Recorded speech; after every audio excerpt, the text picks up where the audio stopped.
We're given the vector valued function r of t and asked to find the unit tangent vector function t of t and then the unit tangent vector at the point t equals 0.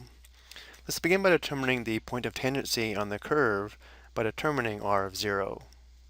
To find r of 0, we'll substitute 0 for t into r of t. So the x component would be 5 times 0 squared plus 1, that would be 1.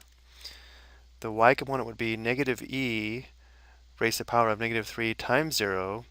And since e to the 0 is equal to 1, the y component would be negative 1. And when t is 0, we'd have 2 times sine 0, which is 0. So the z component would be 0. So this vector has its terminal point on the curve, which means the point of tangency would be the point 1, negative 1, 0. Now we'll find the unit tangent vector valued function t of t, which is equal to r prime of t divided by the magnitude of r prime of t. Then we'll evaluate t of t at t equals 0 to find the unit tangent vector. And then we'll look at all of this graphically. So the unit tangent vector valued function, again, is equal to r prime of t divided by the magnitude of r prime of t. So for r prime of t, the x component would be the derivative of 2t squared plus 1 with respect to t, which would be 10t.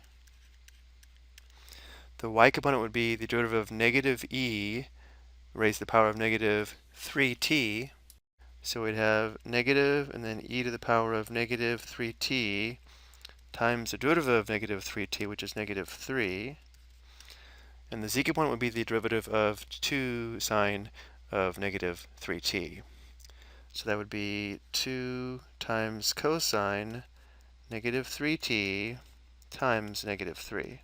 We want to divide this by the magnitude of r prime of t, but before we do that, let's go ahead and simplify the y and z components.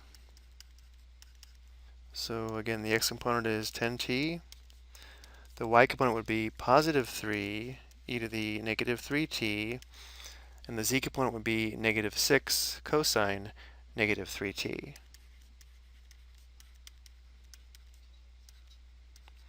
And now again, we're going to divide by the magnitude of r prime of t, which would be the square root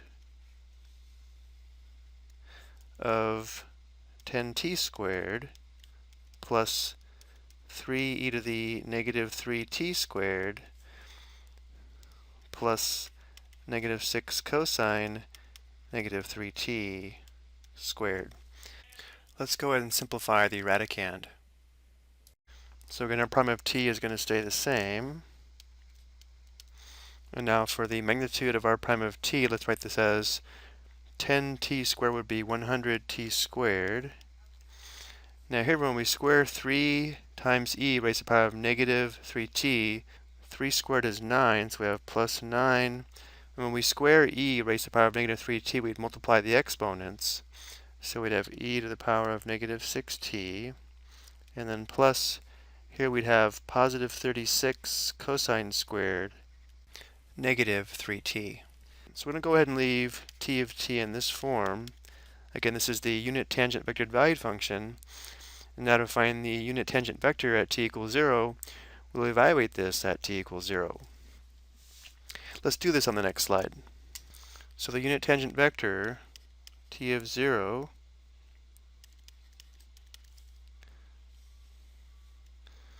would be r prime of 0 divided by the magnitude of r prime of 0.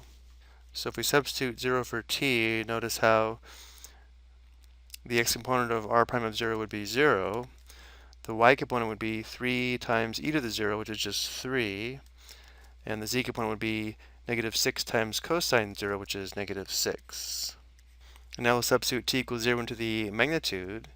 So we'd have the square root of, when t is 0, this would be 0, plus e to the 0 is equal to 1, so plus 9, plus cosine 0 is equal to 1, so plus 36.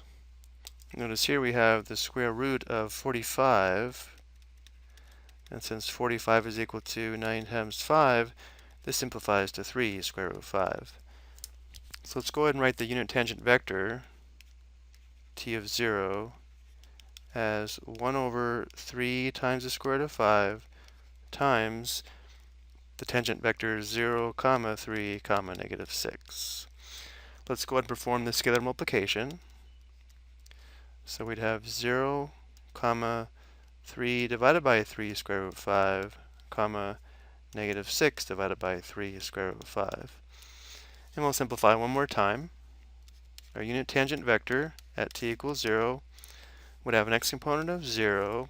Here we have a common factor of 3. 3 over 3 simplifies to 1 over 1. So the y component is 1 divided by square root of 5. And here we have a common factor of 3 as well. There's 1 3 in 3 and 2 3's in 6. So the z component is negative 2 divided by square root of 5. So again, here's our unit tangent vectored valued function. And here is the unit tangent vector at t equals 0. Let's take a look at this graphically. So the black curve is the curve traced out by the vectored valued function.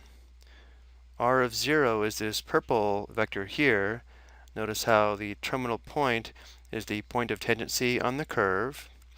And then I sketched the unit tangent vector twice. In component form, it's this red vector here with the initial point at the origin. But if we move the initial point to the point of tangency, we can also see the unit tangent vector here, and we can graphically verify that is a unit tangent vector. And remember, this unit tangent vector is pointing in the direction of increasing values of t, which means as t increases, the curve is traced in this direction. I hope you found this helpful.